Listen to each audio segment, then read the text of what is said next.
Membesarkan yang kecil tanpa mengecilkan yang besar, itu prioritas. Saya tuh termasuk orang yang awal-awal merasa kebijakan Mas Anies di Jakarta ini bikin repot. Karena di pasar Minggu itu tadinya pada zaman Ahok tertib, tidak ada pedagang-pedagang. Cuma begitu Mas Anies udah boleh tuh, tapi ada jamnya. Jam 5 harus bersih. Sedangkan saya saat itu kalau berangkat kerja tuh jam 2 malam, masih syuting dini hari sama Mama Dede gitu. Saya kan dekat sama kelurahan sini juga sering ngobrol gitu. Saya tanya-tanya nih kenapa kok jadi berubah gitu. Mas Abdel ini cuma mau milih Mas Abdel yang jalannya tenang apa ribuan orang nggak bisa dagang. Jadi memang harus ada prioritas ya Mas. Membesarkan yang kecil tanpa mengecilkan yang besar, itu prioritas. Menguatkan yang lemah tanpa melemahkan yang kuat. Ya. Okay? Jadi kita ini harus berbagi. Kota ini adalah kota milik semua. Ya. Okay? Dan ruang itu adalah ruang yang harus digunakan oleh semua. Ya. Manfaatnya dirasakan oleh semua. Ya. Kita harus mempertimbangkan faktor kesetaraan kesempatan. Tadi misalnya bicara tentang jalan untuk dilarang untuk motor. Ya. Saya ketika masuk di pemerintahan di DKI langsung saya minta berapa kendaraan pengantar ojek yang lewat Jalan Sudirman Tamrin tiap hari, delivery tiap hari. Tahu berapa Mas? 500.000. 500.000 motor. Pengantaran, bukan motor. Pengantaran. 500.000 per delivery hari. Per hari. Oke, deliverynya apa? Makanan kecil, snack, makan siang. Itu dari mana? Ya, itu dari industri rumahan seluruh Jakarta. Jadi ketika sebuah jalan itu ditutup, nggak bisa pakai motor, artinya hajat hidup rumah tangga yang punya usaha kuliner, usaha catering kecil-kecilan itu nggak punya akses pada apa?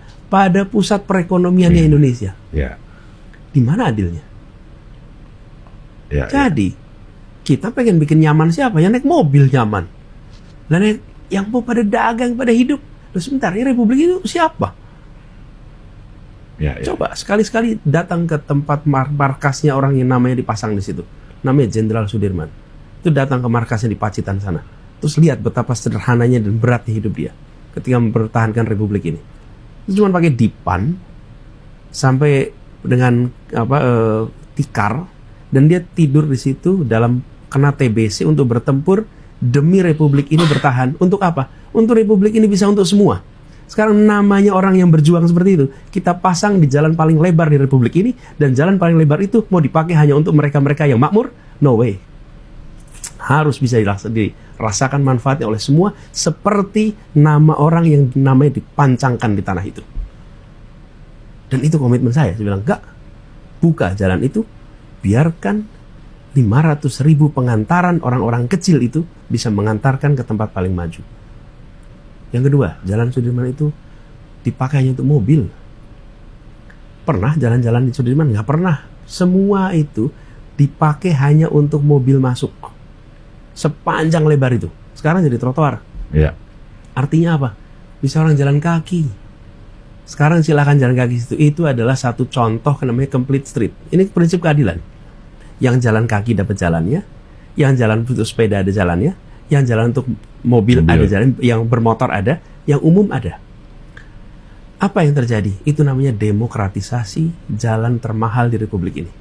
Cari tanah yang lebih mahal dari Jalan Sudirman. Nggak ada.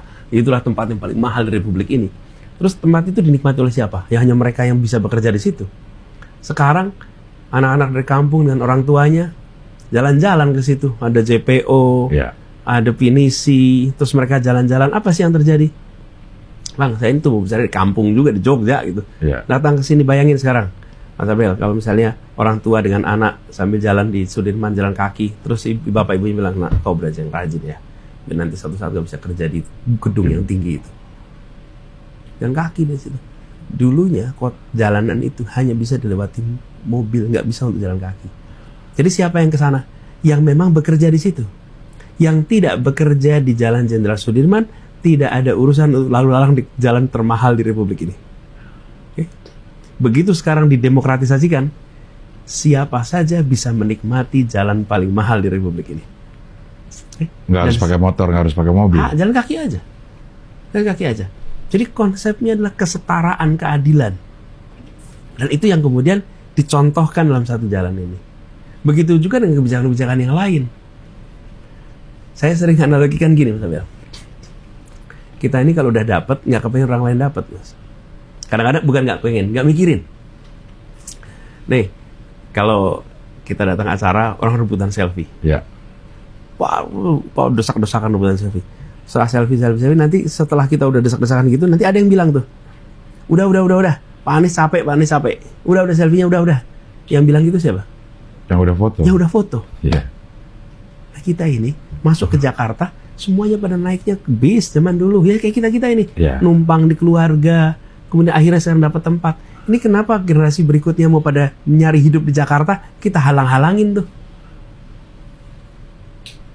Demi kenyamanannya udah naik mobil, yang hijrahnya generasi sebelumnya. Ya. Kenapa yang generasi sesudahnya kepengen meneruskan dengan perjuangan yang sama? Jangan dong. Makanya waktu saya tugas di Jakarta, Kepala Satpol PP adalah anak dari pedagang kaki lima buah-buahan yang sering dikejar-kejar sama Trantip. Jadi bisa merasakan tuh. Ya. Sebagai anak kecil yang bapaknya dulu dagang buah-buahan, kalau pulang ke rumah cerita dikejar-kejar Trantip. Karena saya melihat ada pelanggaran itu ada dua jenis, Mas. Melanggar karena kebutuhan dan melanggar karena keserakahan. Nah, kalau melanggar karena kebutuhan harus diselesaikan. Jadi, yang dagang itu diselesaikan dengan cara diberi jam bisa pakainya. Ya. Supaya dia nggak perlu melanggar. Karena ada kebutuhan yang harus dipenuhi, kebutuhan adalah mencari hidup. Nah, kota ini disiapin tuh. Dan ada aturannya dari Kementerian PUPR tuh.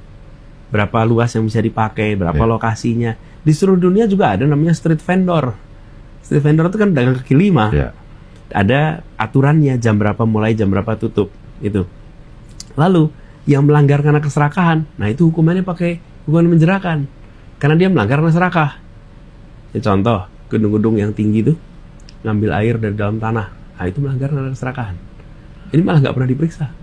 Tapi yang rakyat kecil, yang karena kebutuhan, kita ketat sekali tuh, difotoin, dilaporin. Rakyat kecil tuh. Nah, ini yang kita coba ubah kemarin. Jadi, prinsipnya adalah bagaimana membangun perasaan kesetaraan dalam memanfaatkan ruang di kota ini.